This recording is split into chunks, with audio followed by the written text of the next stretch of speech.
ये मित्रों, महाभारत के युद्ध में कौरवों का विनाश करने के लिए भगवान श्री कृष्ण को क्यों उठाना पड़ा था सुदर्शन चक्र।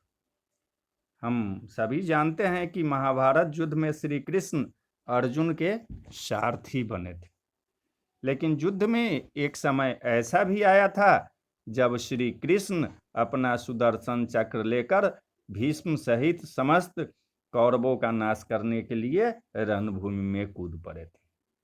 आइए हम बताते हैं कि कृष्ण जो युद्ध में केवल अर्जुन के सारथी की ही भूमिका निभाने वाले थे, उन्हें आखिर युद्ध क्षेत्र में क्यों कूदना पड़ा और इसका क्या परिणाम निकला।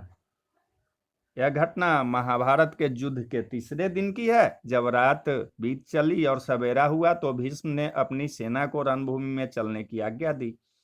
वहां जाकर उन्होंने सेना का गरुड़ व्यूह रचा और उस व्यूह के अग्रभाग में चोंच के स्थान पर वे खुद ही खड़े हुए।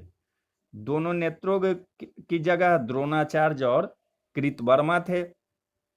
शीर भाग में अश्वत्थामा और कृपाचार्य खड़े हुए। इनके साथ त्रैगर्त, कैकेय और बाटधान भी थे।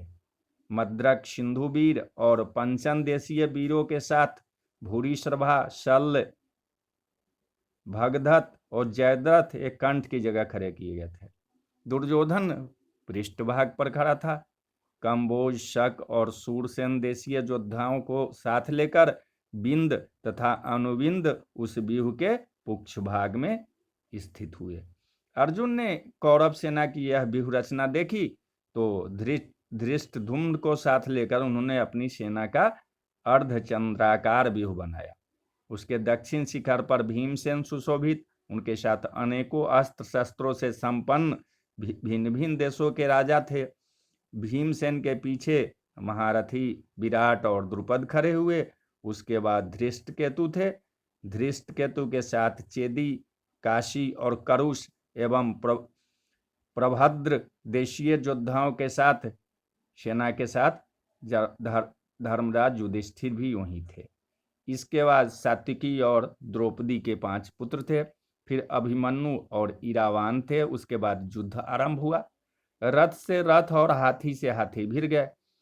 कौरवों ने एकाग्रचित्त होकर ऐसा युद्ध किया कि पांडव सेना के पैर उखड़ गए। पांडव सेना में भगदड़ मच गई।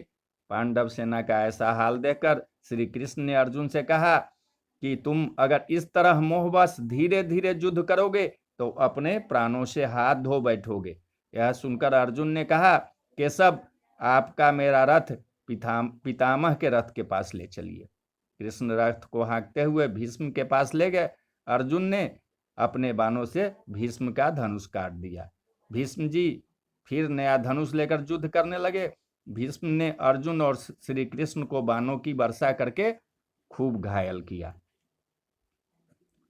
भगवान श्री कृष्ण ने जब देखा कि पांडव सेना के सब प्रधान राजा बाग खड़े हुए हैं और अर्जुन भी युद्ध में ठंडे पड़ रहे हैं, तो तब श्री कृष्ण ने कहा कि अब मैं स्वयं अपना चक्र उठाकर भीष्म और द्रोण के प्राण लूंगा और धृतराष्ट्र के सभी पुत्रों को मारकर पांडवों को प्रसन्न करूंगा।